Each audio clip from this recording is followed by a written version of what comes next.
As you can probably tell already, we're here at the home of the champions, Manchester City, and we're talking about the greatest players to ever play in the Premier League. So how apt that we've got three guys alongside me who've all played against excellent players in their time. How are you both? All three of you all good? All good. Ready for today? Good. Yep.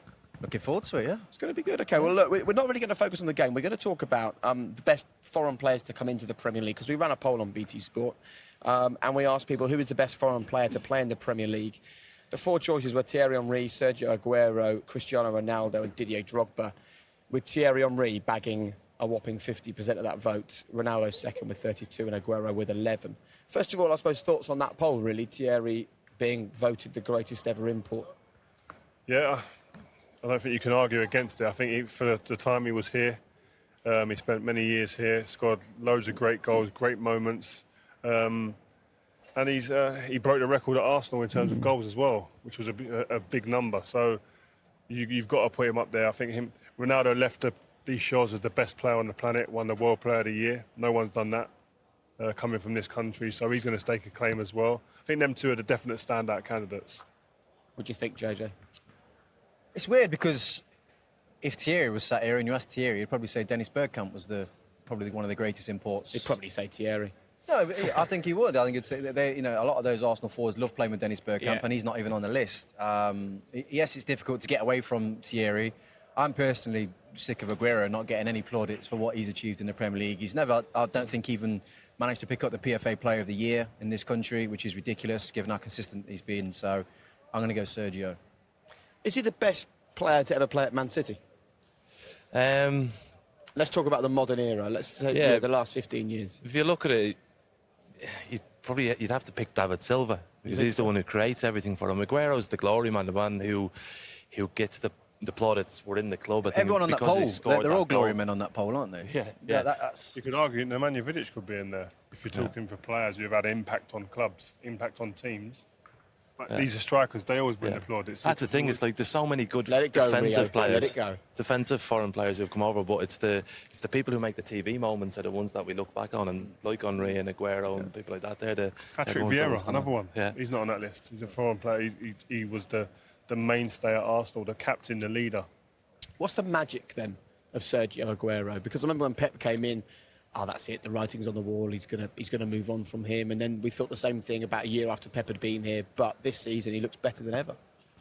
I think you're best to two people who actually faced him. I was going to say, he's the last 5 or 6 years of my career, I've always said that he was the hardest to play against, because he could go off both feet, he was comfortable shooting with his left or his right, his low sense of gravity, he was strong, he was aggressive, he had a nasty streak to him, and he was direct, he got the ball. There's only one thought in his mind, and that's to score a goal. But what I was more than impressed with, we all know he can score goals, that's a given.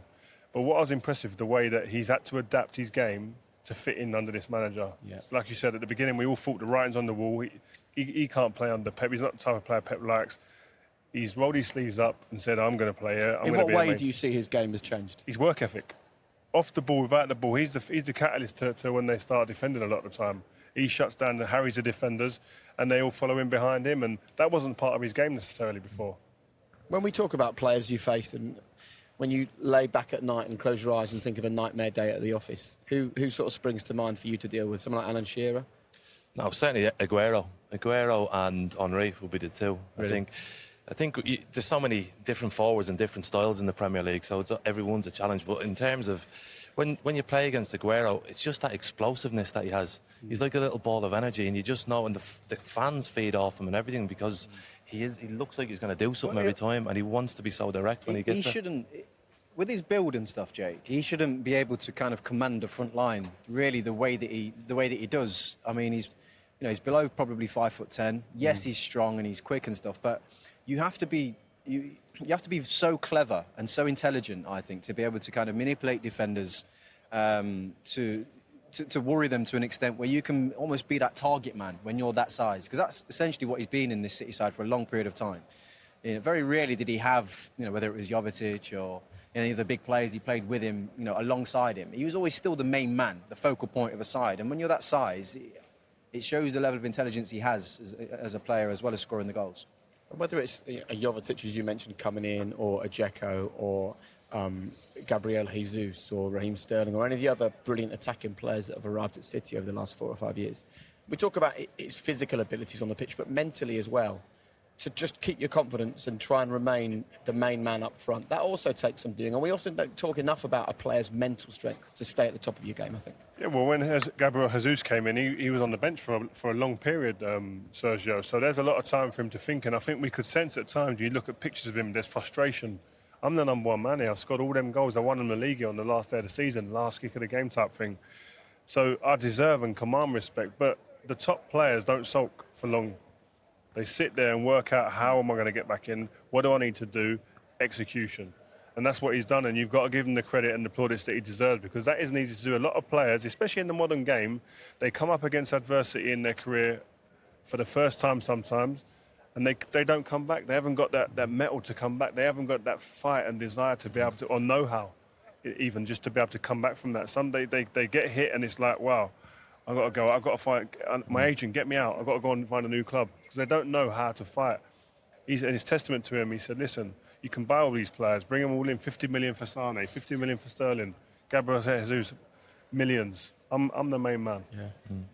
When you look back on your career, who was the opponent you disliked facing the most, and why? Probably Vieira.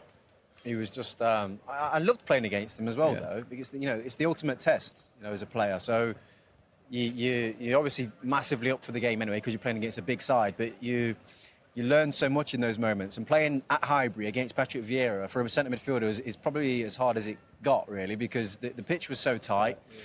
Each touch and each pass that you had as a central midfield player within that game had to be 100%. There was no room for error because of the way that Arsenal played counter-attacking football during that period of the Premier League.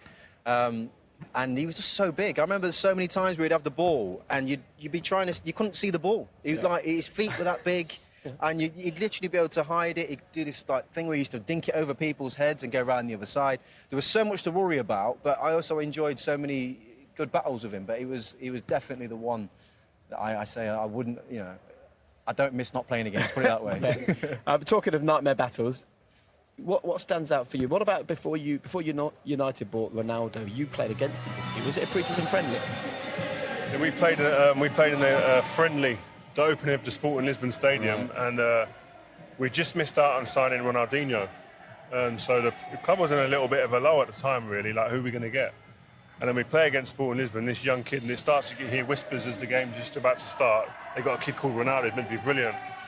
And I was just so happy, and it was almost a lot of running joke at the club after that I wasn't playing at fullback where John O'Shea was.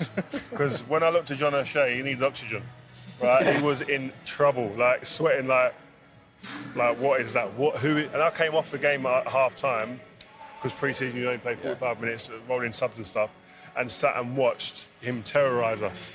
And I remember after the game, a few of us in the toilet, and the manager came in and was like, are we going to sign him? And we were waiting on the bus for about an hour after the game because the club were in the stadium still trying to sign him before we left, and that's how much of an impact in one game a player can have.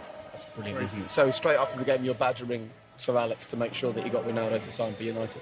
Yeah, well, obviously, I should be a scout. I should be part of the recruitment team based on that. Yeah, that was a hard one to spot that. You know well there, Rio. No one else saw that. No one else saw that.